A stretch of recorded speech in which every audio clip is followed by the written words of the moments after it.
KPCC പ്രസിഡന്റായ ശേഷം കണ്ണൂരിലെത്തിയ സണ്ണി ജോസഫിന് സ്വീകരണം നൽകി മുൻ KPCC അധ്യക്ഷനും കോൺഗ്രസ് പ്രവർത്തക സമിതി അംഗവുമായ K. സുധാകരനൊപ്പം തുറന്ന ജീപ്പിലാണ് അഡ്വക്കേറ്റ് സണ്ണി ജോസഫ് MLA അണികളെ അഭിവാദ്യം ചെയ്തത്. കണ്ണൂർ റെയിൽവേ സ്റ്റേഷനിൽ ഇറങ്ങിയതു മുതൽ നൂറുകണക്കിന് പ്രവർത്തകരാണ് അദ്ദേഹത്തിന്റെ യാത്രയ്ക്കൊപ്പം കൂടിയിരിക്കുന്നത്. കോൺഗ്രസ് പ്രവർത്തക സമിതി അംഗം K. Sudhakaran, Kannur DCC president Martin George അടക്കമുള്ള നേതാക്കളും അദ്ദേഹത്തോടൊപ്പം ഉണ്ടായിരുന്നു. അന്ന് ഞങ്ങൾ DCCയുടെ യോഗം നിശ്ചയിച്ചത്. ഒരു യോഗത്തിൽ ചെറിയ ഒരു പരാമർശനം ഉണ്ടായപ്പോൾ ഞാൻ മറുപടി പറഞ്ഞപ്പോൾ അന്ന് മന്ത്രിയായ K. സുധാകരൻ അവിടെ വിശദീകരിച്ചത്, എന്തെങ്കിലും കാര്യങ്ങളുണ്ടെങ്കിൽ നമ്മുടെ DCC പ്രസിഡന്റ് വിശദീകരിച്ചു കഴിഞ്ഞാൽ അതോടുകൂടി ആ കാര്യം തീർന്നുവെന്നാണ്.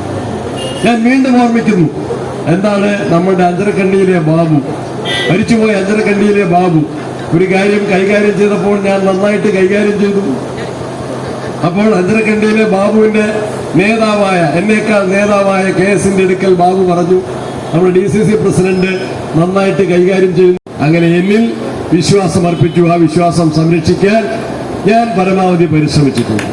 ഇന്ന് വലിയ ഉത്തരവാദിത്വം, കൂടുതൽ ഭാരിച്ച ഉത്തരവാദിത്വം എന്നെ ഏൽപ്പിച്ചിരിക്കുകയാണ്. പക്ഷേ എന്റെ കരുത്ത് രാഹുൽ ഗാന്ധിയുടെയും ഖാർഗെയുടെയും മുൻപിൽ വെച്ച് ഞാൻ പറയുകയുണ്ടായി, എന്റെ കരുത്ത് എന്റെ വ്യക്തിപരമായ കരുത്തല്ല, നേതൃത്വത്തിന്റെ അനുഗ്രഹമാണ്, നേതൃത്വത്തിന്റെ സഹായമാണ്, പ്രവർത്തകരുടെ വിലയേറിയ പിന്തുണയാണ് എന്റെ കരുത്ത് എന്ന് ഞാൻ പൂർണ്ണമായിട്ടും വിശ്വസിക്കുകയാണ്.